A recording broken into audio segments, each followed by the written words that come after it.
అని చెప్పారు. ఈ సందర్భంగా తెలియజేస్తా ఉన్నా. మీకు ఇది ఎందుకు వివరిస్తా ఉన్నా అంటే ఆ రోజు మరి హరీష్ రావు ఎటువంటి తెలుసు. వాళ్ళకి మొదటి నుంచి మన పక్కన ఉన్న నాయకులను కొనడం అలవాటు. కోవట్ రాజకీయాలను ప్రోత్సహించిందే ఈ టీఆర్ఎస్ పార్టీ అని చెప్పి సందర్భంగా తెలియజేస్తా ఉన్నాం. ఆనాడు అన్ని పార్టీలు ఒకటి ఉండే, మీడియా మొత్తము ఆంధ్రజ్యోతికి పనిచేసిన, ఏబిఎన్ కు పనిచేసిన, సాక్షికి పనిచేసిన తెలంగాణ ఉద్యమం సపోర్ట్ చేసింది. ఆనాడు నేను తెలుగుదేశం పార్టీకి వెళ్ళి జిల్లా ప్రెసిడెంట్ ఉండి నడిపించిన. ఇలా నీకు ఎందుకు చెప్తా ఉన్నా అంటే స్వార్థ రాజకీయాలు నా దగ్గర లేవు. నేను మొన్న ఎమ్మెల్యే పదవి లేదని చెప్పి గౌరవ ముఖ్యమంత్రి గారు రేవంత్ రెడ్డి గారు చెప్పిండ్రు, మెదక్ పోటీ చేస్తావా, అదే విధంగా మల్కాజ్గిరి పోటీ చేస్తావా అంటే నేను రేవంత్ అన్నకు ఒకటే చెప్పిన, నేను పవర్ హంగర్ కాదు, నేను పార్టీకి పనిచేస్తా, నాకు పదవి అవసరం లేదు, బాధ్యత ఉంది, డెఫినెట్ గా కార్యకర్తల కోసం పనిచేస్తా, నా కోసం చేసిన కార్యకర్తలను ఒక నాయకులు చేసేదాకా నేను పోరాడతా, నేను ముగ్గురు పోటీ చేయని చెప్పి దీపాదాస్ మున్షి గారి దగ్గరికి పోయి చెప్పిన, please ma'am don't involve me, I'm not interested to contest, I'm not a power hunger, I'm going to work for 5 years. ఎందుకంటే నన్ను నమ్మి ఎంతో మంది కార్యకర్తలు ఉన్నారు. మీ అందరికీ నేను ఎందుకు విజ్ఞప్తి చేస్తా ఉన్నా అంటే యువన అయ్యకు కూడా భయపడ, కేసీఆర్ కేటీఆర్ హరీష్ రావు ముగ్గురు కలిసి మా నాయకులను పొంది ఉన్నా ఆ నాయకులను పొందబెట్టే వరకు నిద్రపోలో ఎవరైతే పార్టీని బ్యాక్ స్టాప్ చేస్తుండ్రో ఫస్ట్ వాళ్ళని ఏరేసే కార్యక్రమం పెట్టుకుంటా అని చెప్పి మీకు ప్రమాణపూర్వకంగా తెలియజేస్తా ఉన్నా. ఎందుకంటే ఇవాళ ప్రాపర్ గా మనం కౌంటర్ చేయట్లేదు. ఇవాళ ఒకటి గుర్తించాలా, ఇవాళ 140 సంవత్సరాలు అయినప్పటికీ ఇవాళ రాహుల్ గాంధీ గారి దగ్గర పైసలు ఉన్నాయా? ఇవాళ కూడా ఎకానమీ ఫ్లైట్ లో ట్రావెల్ చేస్తాడు. ఇవన్నీ కూడా గమనించవలసిన అవసరం ఉంది, ప్రజలకు వివరించాలా. మనం ప్రాపర్ గా కౌంటర్ చేయట్లేదు. ఇప్పుడే మా శ్రీనివాస్ గుప్తా గారు చెప్పిండ్రు 90% మా దగ్గర రుణమాఫీ అయింది, 10% అవి ఏంటంటే 2 లక్షలకు పై చెప్పుకున్న వాళ్ళై అలాంటి కాదు. అంటే పాలసీ ప్రకారం 100% అయినట్టు, కొన్ని గ్రామాల్లో 80% అయింది. ఒకటి గమనించాలా, ఇలా 29,000 కోట్లు మనం విదిన్ 12-13 months లో ఇచ్చినాం. వాళ్ళు టీఆర్ఎస్ ఫస్ట్ ఫామ్ అయినప్పుడు 2,000 కోట్లు ఇచ్చిండ్రా? ఇది ఎవరు ఆలోచిస్తలేరు, ఎవరు కూడా ప్రజలకు వివరిస్తలేరు. ఇవన్నీ వివరించవలసిన అవసరం ఉంది. 22,000 crores రుణమాఫీ చేసినాం, 7,000 కోట్లు మనం రైతు బంధు ఇచ్చినాం. ఇవన్నీ చెప్పకపోతే ఎట్లా? మనమేదో పొరపాటు చేసినాం, మనమేదో తప్పు చేసినాం అన్నట్టు మీరు ఇన్సెక్యూర్ ఫీల్ అవుతున్నారు కార్యకర్తలు. రేపు వచ్చేది లోకల్ బాడీస్, ఆ లోకల్ బాడీస్ లో మనం సత్తా చూపించుకోవాలంటే కౌంటర్ చేయవలసిన అవసరం ఉంది. వాళ్ళు ఎన్నున్నాయి? 3 ఎకరాలు ఇస్తామన్నారు, దళితులకు ఇచ్చిండ్రా అన్న? మేము యాదగిరి అన్నా. అదే విధంగా ఇంటింటికి ఉద్యోగం ఇస్తా అన్నారు, ఇచ్చిండ్రా? ఇవన్నీ ప్రజలకు వివరించుండ్రి. అదే కాకుండా దళితుల్ని ముఖ్యమంత్రి చేస్తా అన్నారు, చేసిండ్రా అని అడుగుతా ఉన్నా. ఇలాంటి అన్ని పెట్టుకొని వాళ్ళ ఎన్నో లోపాలు ఉన్నాయి. ఫస్ట్ 5 ఏళ్ళు వాళ్ళు నెక్స్ట్ మళ్ళీ గెలిచే పరిస్థితి లేకుండే. ఆ టైంలో రైతు బంధు అనౌన్స్ చేసి, ఎందుకంటే గత మాజీ ముఖ్యమంత్రి ఈ హోంవర్క్ చేసుకుంటే ఎక్స్పోర్ట్ 6 నెలలు ఇంతకలు వెళ్ళాడు. 6 నెలలు మొత్తం హోంవర్క్ చేసుకొని ఏ విధంగా కౌంటర్ చేయాలని, మరి అదే విధంగా ఈ రైతు బంధు తెచ్చి ఎలక్షన్స్ గెలవడం జరిగింది తప్ప వాళ్ళ 5 ఏళ్ల పీకి పడగొట్టింది ఏం లేదు. మనకెంతైంది? 15 ఏళ్ళు. ఇలా పైసలు లేవు మన దగ్గర. వాళ్ళు ఎన్ని లక్షల కోట్లు అప్పు చేసిరో అన్ని లక్షల కోట్లు వాళ్ళు సంపాదించుకున్నారు. ఇదో చెప్తున్నారా? చెప్పవలసిన అవసరం ఉందని చెప్పి మీకు విజ్ఞప్తి చేస్తా ఉన్నా. రేపు వచ్చేది ఈ 2-3 నెలల్లో లోకల్ బాడీస్ వెయ్యి. మీరు మా కోసం కష్టపడ్డారు, ఎమ్మెల్యే ఎలక్షన్స్ లో హార్డ్ వర్క్ చేసిండ్రు. ఇవాళ ప్రభుత్వం వచ్చింది, మీరు అది తప్ప ఇంకొకటి పెట్టుకోకుండా మనం ప్రతి ఒక్కటి కౌంటర్ చేయాలి. మా దగ్గర పైసలు లేవు, రాహుల్ గాంధీ గారి దగ్గర పైసలు లేవు, మన రాష్ట్రంలో పైసలు లేవు. వాళ్ళు ఏంటంటే 10 నెలల్లో ఇక మళ్ళా మా ప్రభుత్వం వచ్చేస్తుంది, మళ్ళా లక్షల కోట్లు దోసుకోవచ్చు అని చెప్పి ఇప్పుడే ప్రిపేర్ అయ్యి పెద్ద నడుపుతున్నారు. వాళ్ళ దాంట్లో ఎంత మంది ఉందో వాళ్ళ చరిత్ర నా దగ్గర ఉంది. మీరందరూ తీసుకొని డేటా. వాళ్ళు రబ్బర్ చెప్పులు ఉన్నోళ్ళు ఇలా ఒక్కరు కాదు, చాలా మంది నాయకులు ఎక్కడికో వెళ్ళిపోయారు. వాళ్ళు బయట కొన్నారు, మనం ఉన్నామా? ఎకానమిక్ లో ఇట్లా పోతున్నాం. ఇవన్నీ గమనిస్తలేరు, మీరు వివరిస్తలేరు ప్రజలకు అని చెప్పి కార్యకర్తల తరఫున నాయకులు తప్పకుండా మనం గెలిపించుకునేవారు. ఎందుకంటే నర్సాపూర్ తెరదాకా వచ్చిపోయినాం, మనం గెలుస్తుంటే కదా. అందుకు నేను నీకు చెప్తా ఉన్నా, వాళ్ళకి ఏంటంటే ఎలక్షన్స్ రాగానే లీడర్లను కొనడం అలవాటు అయిపోయింది. వాళ్ళ దగ్గర అన్ని డబ్బులు ఉన్నాయి. ఇప్పుడు కూడా చాలా మంది అధికారులు, అందరు అందలేని చాలా మంది అధికారులు వాళ్ళకే కొమ్ము కాస్తున్నారు. వాళ్ళు చెప్పిందే వింటున్నారు. రేపు మళ్ళా వాళ్ళ ప్రభుత్వం వస్తే మాకు మంచి పోస్టింగ్లు ఇస్తారని. గతంలో మంచి పోస్టింగ్లు ఎంజాయ్ చేసిన వాళ్ళు మళ్ళీ ఇప్పుడు ఎంజాయ్ చేస్తున్నారు. ఇవన్నీ కూడా మీరు గమనించాలా. నేను మీకోసం ప్రాణాలు ఇవ్వడానికి కూడా ఎక్కకపోను, ఎన్ని ఖర్చు పెట్టి ఎక్కకపోను. మీకు చెప్తా ఉన్నా, రేపు లోకల్ బాడీస్ లో మీరు పిలవాలా. ఈ 3 నెలలు ఉన్నాయి.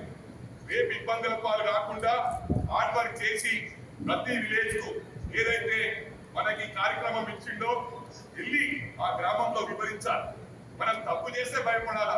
15 నెలల పైసలు సంపాదించుకొని టైం ఎక్కడుంది? ఉన్నాయన్నీ అప్పులు చేసిపోయింది. అవన్నీ తీర్చడానికే లేక కొత్త పథకాలన్నీ ఇంప్లిమెంట్ చేస్తున్నామా లేదా? బస్ ఒక్కసారి బాలనగర్కి వెళ్ళి స్టార్ట్ అయిందంటే నర్సాపూర్కి వచ్చిన నర్సాపూర్కి వెళ్ళి మెదక్ పోదా స్టార్ట్ చేసామా లేదా? 100% గౌరవ ముఖ్యమంత్రి గారికి మంచి ఉద్దేశంతోనే ఇవన్నీ కూడా చెప్పిన అన్ని ఇంప్లిమెంట్ అయితాయని మీరు బలకు చెప్పండి. ఇవన్నీ కూడా మనం వివరించవలసిన అవసరం ఉంది. అన్ని పథకాలు కూడా ఇంప్లిమెంట్ చేస్తామని చెప్పండి. ఎందుకంటే రేపు వచ్చేటి కార్యకర్తల కోసం కాంగ్రెస్ పార్టీని బతికించుకోవడానికి మండల ప్రెసిడెంట్, బ్లాక్ ప్రెసిడెంట్, పిసిసి సభ్యులు ఇద్దరు కూడా మెదక్ జిల్లాలో కాంగ్రెస్ పార్టీ బతికించిన వాళ్ళే. మీకందరికీ కూడా చేతులు జోడించి నమస్కరిస్తూ నేను ఒకటే విజ్ఞప్తి, మన ఆది నాయకుడు ప్రధానమంత్రి అయ్యే వరకు మన ఎజెండా ఒకటే, జెండా పునాన ఎజెండా ముందుకు కొనుక్కోవాలని చెప్పి గుర్తు చేస్తున్నాం. అదే విధంగా ఇప్పుడు ఆర్ఎస్ఎస్ దాడులు ఎక్కడివి, ప్రాంతీయ గవర్నమెంట్ టీఆర్ఎస్ దాడులు ఎక్కడివి, అహంకారంతో సోషల్ మీడియాలో పెట్టించే దాడులు ఎక్కడివి. ఒక విషయం మీకు చెప్పదలుచుకున్నా, అందరూ కూడా మొన్న రాత్రి ఆ సోదరు రాజకీయాల మొన్న కూడా మీడియా పెట్టిండు. నేను ఎప్పుడు మాట్లాడినా కాంగ్రెస్ పార్టీ నేను సత్య వరకు జెండా వేసుకొని చచ్చిపోయే కార్యకర్తలు తప్ప నాయకుడు కాదు. కానీ మన తర్వాత టీఆర్ఎస్ వాళ్ళు నలుగురు మనుషులు వీడియో కూడా వచ్చింది. కొంతమంది నా సోదరులు కాంగ్రెస్ పార్టీ మిత్రులు కూడా అది షేర్ చేసినప్పుడు నేను చాలా బాధపడ్డా. కానీ అది ఏమొచ్చిందంటే స్థానిక ఎమ్మెల్యే అల్లుని హైలకి వచ్చినప్పుడు తర్వాత నేను కూడా కథ కాదు కానీ మీరు అప్రమత్తంగా అవసరం ఉంది. ఈ రోజు బీజేపీ సోషల్ మీడియా కానీ టీఆర్ఎస్ సోషల్ మీడియా కానీ మొత్తం చేయడం కోసం ఈ రోజు కంకణబద్దులై పనిచేస్తుండగా దాన్ని తిప్పికొట్టడానికి కోసం ప్రతి కాంగ్రెస్ కార్యక్రమంగా ఓ సోషల్ మీడియా కావాలని, ఓ యూట్యూబర్ కావాలని అందరూ కూడా తర్వాత ఒకసారి నేను గుర్తు చేస్తున్నాం. రాజశేఖర రెడ్డి గారు ఉన్నప్పుడు మేము పోయిన అందరం కూడా, నేను ఎమ్మెల్సీ ఉన్నప్పుడు శ్రీకాంత్ ఇచ్చాను వర్షాలు నాయకులుగా ఉంటే ఆ రోజు పత్రికల్లో అన్ని కూడా అక్కడ చేసినప్పుడు కాంగ్రెస్ పార్టీకి యుద్ధం చేసినప్పుడు నేను ఇన్ఛార్జ్ ఉంటే ఒక మాట చెప్పాడు. నాకు ఇప్పటికీ నా కళ్ళలో నీళ్ళు ఉంటాయి. ఆ రోజు నేను బస్సు ప్రయాణం చేసుకుంటే అందరి దగ్గర ఇన్ఛార్జ్లను చూసుకుని పెట్టి మన సోషల్ మీడియా లేవు, పత్రికలు లేవు. కానీ ఈ సోషల్ మీడియా నాయకులు కాంగ్రెస్ పార్టీకి కాపాడవలసిందే. కార్యకర్తలని చేతులు జోడించి నాకు 2,000 రూపాయలు ఇచ్చింది. ఆ నాయకుడు ఈ నాయకుడితో పెద్ద తేడా లేదు. నేను అందుకంటున్నా, హనుమంతన్న గారు చూస్తుంటే నాకు కనిపించదు. అన్న మీరు కనిపించే దేవుడన్నా నేను పొగడ్తలేసిన పదల కోసం నేను ఆశించట్లేదు. కాంగ్రెస్ కార్యకర్త గుండె తల్లి, కాంగ్రెస్ కార్యకర్త గుండె చప్పుడు కోసానికి కాంగ్రెస్ పార్టీ ఎదగాలని మీ ప్రభుత్వం విషయం కనిపించింది. మెదక్ జిల్లాలో రామవరం రాజనరసింహ గారి నాయకత్వాన ఖచ్చితంగా పరిస్థితులు వచ్చే లక్షల్లో మనం తెలుస్తామనే విశ్వాసం ఉందని చెప్పిన కొంతమందికి పనులు, కొంతమంది అపోహల మాట వాస్తవం. కానీ ప్రతి పని చేసేవాడికి కాంగ్రెస్ పార్టీ నాయకత్వం ఖచ్చితంగా గుర్తింపుస్తుంది, ఖచ్చితంగా పదవులు ఇస్తుంది, ఖచ్చితంగా వారికి గౌరవిస్తుందని చెప్పేసి ఒక కాంగ్రెస్ జిల్లా అధ్యక్షుడిగా మహేష్ పంపించిన ఒక కమిటీ ఆదేశిస్తున్నారు. ఈ జిల్లాలో పనిచేసే వారికి పదవులు వస్తాయి, పనిచేసే వారికి గుర్తింపు ఉంటుందని చెప్పేసి మరోసారి చెప్తున్నాం. ఇంకొక విషయం మీకు ఉంచదలుచుకున్నాం. మండల ప్రెసిడెంట్ పనిచేయ వాళ్ళు ఒకసారి ఆలోచించుకొని 10 సంవత్సరాలు కష్టపడ్డారు. మీకు అకామిడేట్ చేస్తాం. బ్లాక్ కాంగ్రెస్ కూడా కానీ అందరూ కూడా నామినేషన్ కోసం వెళ్తాం. వచ్చే ఎలక్షన్ మనమే కనుక మన కార్యకర్తల ఎలక్షన్ కనుక మనందరం కూడా కాంగ్రెస్ పార్టీ కోసానికి ఈ కార్యక్రమం మామూలు కార్యక్రమం కాదు.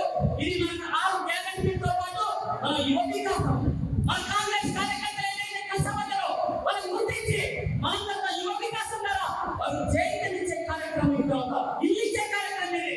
నేను కూడా చెప్తుంటా, నేను కూడా ఈరోజు ఫ్రీ కరెంట్ మాకు 2000 వస్తుండే, ఈరోజు ఫ్రీ కరెంట్ వస్తుందా నేను కూడా రైతు బిడ్డని. మా అబ్బకు లోన్ శాంక్షన్ అయింది, మన వచ్చినప్పుడు మాకు చేయండి, మా కమ్ముడు చేయండి. మా ఊళ్ళో 90% మా ఊళ్ళో అయితే ఈరోజు అది గ్లోబల్ ప్రచారంలో ఇంకా చూసిందని చెప్పినట్టు గ్లోబల్ ప్రచారంలో ఈరోజు వాళ్ళతో ఈరోజు మనం ప్రధాన చేసుకుంటాం. దానికి కొట్టాల్సిన అవసరం కాంగ్రెస్ కార్యకర్తలు. అందుకే నేను అంటున్నా, మీరందరూ కూడా ఏకతాటిగా ఎదుర్కొంటే ఈ హరీష్ రావు ఒక ఎన్నికల తర్వాత ఆయన ప్రోకరిజానికి మార్పేరు, పార్టీ ప్రోకరిజానికి మార్పేరు పార్టీ టీఆర్ఎస్ పార్టీ. అందుకే తొందర పార్టీ అంటున్నారు. ఎప్పుడు తర్వాత 1200 బిడ్డలు పొట్ట పెట్టుకొని పొట్టలో పంపి వాళ్ళ అధికారాన్ని దాడి చేసుకున్న పార్టీ టీఆర్ఎస్ పార్టీ. ఎంతో మంది అన్నిటికన్నా పెద్దవాళ్ళు ఆలోచించి వ్యక్తుల మీద కాంప్రమైజ్ చేయడం జరిగింది. ఎవరి కోసానికి సామాన్య పిల్లలు ఈరోజు ఎంతో మంది పేదింటి పిల్లలు వ్యక్తిగత అవుతుంది. అది వదులుకునే అది బీజేపీ పుణ్యం. ఇక గంజాయి చేస్తుండో ఈ టీఆర్ఎస్ పుణ్యమని అది ప్రస్తుత కాలంలో వ్యవస్థలో అది నాశనం అయిపోతుంటే చూస్తూ ఊరికెళ్ళక ఆ అధికార పార్టీ విడిచిపెట్టి కాంగ్రెస్ పార్టీకి ఉపయోగించినటువంటి అదే నాయకుడు ఆ మహానాయకుడు. అందుకోసం మీరందరూ కూడా పెద్ద మనుషులు అర్థం చేసుకుంటే కాంగ్రెస్ పార్టీ ఎక్కడనే కాంగ్రెస్ పార్టీ ముందు పెట్టుకొని పనిచేయాలని అందరూ కూడా తర్వాత నేను ఒకటే చెప్తున్నా, ఆ సోదరులు కూడా అయ్యా నీకే మొత్తం మొత్తం బాధ్యత తీసుకోవాల్సింది కాంగ్రెస్ పార్టీ కార్యకర్తల్ని అందరినీ కలుపుకోవాల్సిన బాధ్యత ఉంది. ఖచ్చితంగా జిల్లా పరిషత్ కానీ స్థానిక సంస్థల్లో కానీ మనం ముందంజలేయాల్సిన అవసరం ఉంది. మనం మరొకసారి గత 10 సంవత్సరాల కాలంలో ఏ ఎంత నష్టం జరిగిందో ఆ నష్టపోయేందుకు అండగా ఉండాల్సిన అవసరం ఉంది. టీఆర్ఎస్ కార్యక్రమాలు ఏవైతున్నాయో దౌర్జన్యంగా భూములు కానీ గట్టిగా చేసినాం వాళ్ళకి వ్యతిరేకంగా పోరాటం చేయాల్సిన అవసరం కూడా కాంగ్రెస్ కార్యకర్తలు ఉంది. మా మరిన్ని వీడియోస్ కోసం ఛానల్ ని సబ్స్క్రైబ్ చేయండి. లేటెస్ట్ అప్డేట్స్ కోసం వాట్సాప్ ఛానల్ ని ఫాలో అవ్వండి. ఆ లింక్ డిస్క్రిప్షన్ లో ఉంది.